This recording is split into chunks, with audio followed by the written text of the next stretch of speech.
અને આ 7 મહિનાની અંદર 19 જેટલી રેલવે દુર્ઘટના બની, પરંતુ એક ચોંકાવનારી વાત એ સામે આવી છે કે આટલી બધી રેલવે દુર્ઘટનાઓ બનવા છતાં જે પાટાનું જે મેન્ટેનન્સ કરવાનું આવે એના ખર્ચની અંદર સતત ઘટાડો થઈ રહ્યો છે। નમસ્કાર દર્શક મિત્રો, 2024ના 7 મહિના પસાર થયા અને આ 7 મહિનાની અંદર 19 જેટલી રેલવે દુર્ઘટના બની, પરંતુ એક ચોંકાવનારી વાત એ સામે આવી છે કે આટલી બધી રેલવે દુર્ઘટનાઓ બનવા છતાં જે પાટાનું જે મેન્ટેનન્સ કરવાનું આવે એના ખર્ચની અંદર સતત ઘટાડો થઈ રહ્યો છે। અને રેલવે દુર્ઘટનાની અંદર મુખ્ય કારણોની અંદર રેલવે ટ્રેક જ બતાવવામાં આવે છે કે ખરાબ રેલવે ટ્રેકને કારણે ટ્રેનો પટરી પરથી ઉતરી જાય છે અથવા અકસ્માત થાય છે। આમ તો અકસ્માતના ઘણા બધા કારણો છે, પરંતુ એક રિપોર્ટ છે એના વિશે હું તમારી સાથે વાત કરીશ। મારું નામ રાજેશ શાહ છે અને તમે જોઈ રહ્યા છો ખબર છે.com।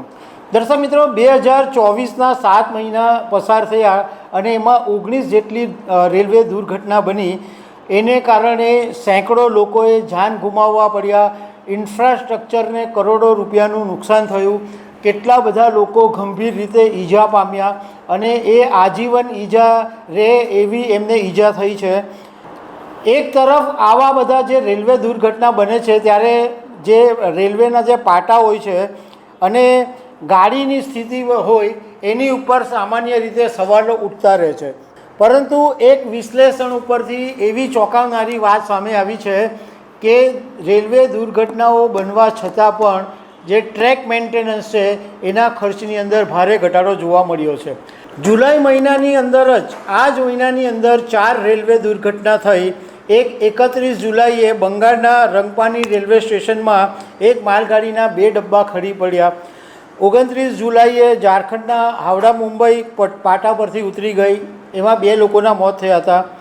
18 જુલાઈએ ઉત્તર પ્રદેશના ગોંડામાં ચંદીગઢ ડિબ્રુગઢ એક્સપ્રેસ પાટા ઉપરથી ઉતરી ગઈ હતી। આવી બધી ઘટનાઓ ખાલી જુલાઈમાં જ બની ગઈ છે। હવે રાજ્યસભાના એક આંકડા પરથી એવી વાત સામે આવી છે કે 2021-22ની અંદર ટોટલ 27 રેલવે દુર્ઘટના બની હતી। 2022-23ની અંદર 36 દુર્ઘટના બની અને આ 2024ની અંદર 19 દુર્ઘટના અત્યાર સુધીમાં બની ગઈ છે। આ અકસ્માતો જે થાય છે, જે રેલવે એક્સિડન્ટ થાય છે, એ સામાન્ય રીતના એવા કારણો હોય છે કે ખરાબ મેન્ટેનન્સવાળા ટ્રેક હોય, ઓપરેશનલ ભૂલ હોય અથવા જૂની સિગ્નલ સિસ્ટમ હોય, આ બધા કારણો છે। આમ તો આ રિપોર્ટની અંદર જે અકસ્માતો થાય છે એમાં 24 કારણો સામે આવ્યા છે જુદા જુદા, કે 24 કારણોને લીધે આ અકસ્માત થાય છે। હવે એક વાત એ સમજવા જેવી છે કે 2022-23ની અંદર રેલવેની કુલ આવક 1.2 લાખ કરોડ રૂપિયા હતી અને એની સામે રેલવેએ ટ્રેક માટે 13% ખર્ચ કર્યો હતો, પરંતુ 2024ની અંદર રેલવેની આવક 1.2 લાખથી વધીને 1.5 લાખ કરોડ રૂપિયા થઈ, પરંતુ રેલવે ટ્રેકના મેન્ટેનન્સનો જે ખર્ચ હતો એ 13%થી ઘટીને 11% થઈ ગયો।